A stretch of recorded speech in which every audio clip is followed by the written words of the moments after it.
Dear Mr. Gopalakrishnan, it's a great pleasure to welcome you to my podcast. Thank you very much. Great pleasure to be with you. I would like to talk with you about India.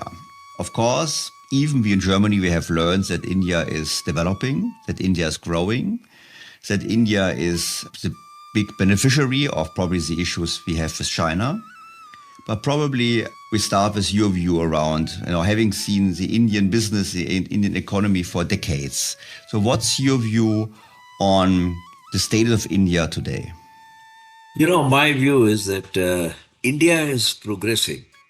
Where India is standing today in global geopolitics, in global economics, in globalization, is the cumulative effect of 70 years of consistent policy. So there's a compounding effect, like you do when you do asset management and investment. You improve by 2% every year, but suddenly it takes off. And we are at that inflection point. And of course, success has many fathers. And so there'll be many people to claim the credit for it.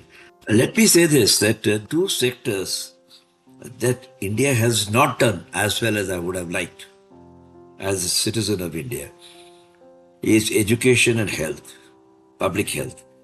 What happened over the last several decades is that, rightly or wrongly, government made a greater focus on higher education, subsidized it.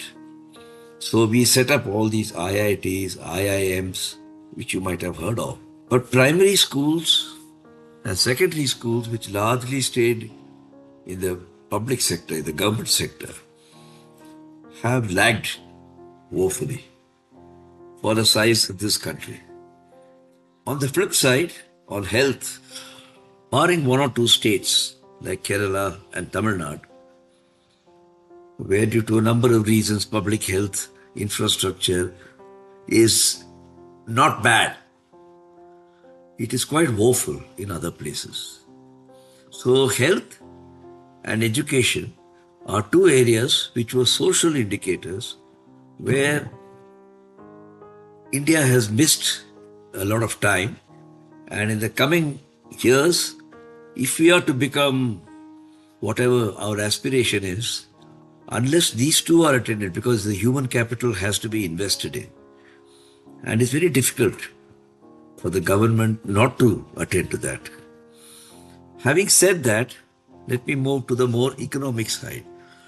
The big achievement of this government, of these governments since 1947, has been that whereas we were a poor, famine-stricken, illiterate society, we are now self-sufficient in food grains.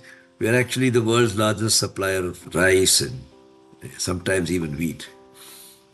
So that's a big breakthrough in the agriculture sector. But when you have very rapid development in agriculture, there are consequential effects like environment, like ecology, like soil health, like the drawing of groundwater. And we have work to do there. And so I cannot say that the farmers are a very happy lot. Though they have fed the country, they have issues just like there is in France and Germany and other places where farmers are leading protests and processions. But it is a great tribute to policies and planning in India that whereas we were a sort of a basket case, 40 years ago, and in fact many people predicted that we'll starve ourselves, we have actually done the opposite. So that's a very positive feature, agriculture, but it's work in progress. It's not something that's done.